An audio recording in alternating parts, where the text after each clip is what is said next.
喺啱啱過去嘅清明節，我返咗香港參加1年1度嘅梁皇寶懺法會。師父慈悲俾我記錄低呢幾日嘅生活片段。呢個箱呢幾日可以擺喺間房度用下。法會做足6日，所以我帶齊晒生活用品，帶埋一對家居拖鞋。呢個係我隨身帶嘅一個小藥包，入邊有魚油、有喉糖，仲有寶礦力粉。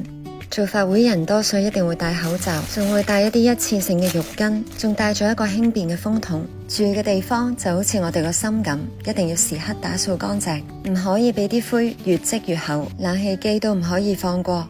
平時嚟掛單都會同一位大眾師一間房，瞓覺之前都會研討佛理，問佢好多問題。因為今次法會都有好多居士掛單，所以我就重新分配咗去另一間房。嚟之前買咗2支防曬，你哋知唔知道好唔好用啊？呢個盒都係你攞嚟㗎？呢個盒係我今日買呢啲嘢嘅時候佢送㗎。咁 Q 嘅呢個嘢。係啊。平時同我一間房嘅大眾師嚟揾我，仲幫我一齊鋪床單。雖然今年係第2年做梁皇寶懺法會，但我都好期待。執晒嘢之後做埋功課就好做休息啦。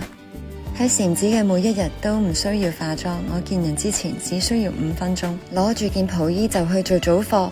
做完早課之後食早餐，聽師父開示。做法會嘅過程就唔方便記錄低啦，但我哋由朝頭早10點做到夜晚嘅5點半。雖然視頻入邊淨係記錄我自己，但係有好多師兄弟都有一齊參與。唔好以為而家係夜晚，我吹完頭之後要瞓覺，其實而家係朝頭早。做梁皇寶懺係一個非常之需要體力嘅法會，所以我令到自己打醒12分精神，一定要超專注咁做呢個法會。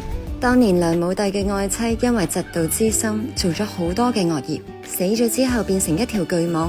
梁武帝為咗幫佢超升脫離苦海，揾咗好多高僧大德寫咗10卷經文去做法會，而呢個法會就叫做梁皇寶懺啦。結局係點？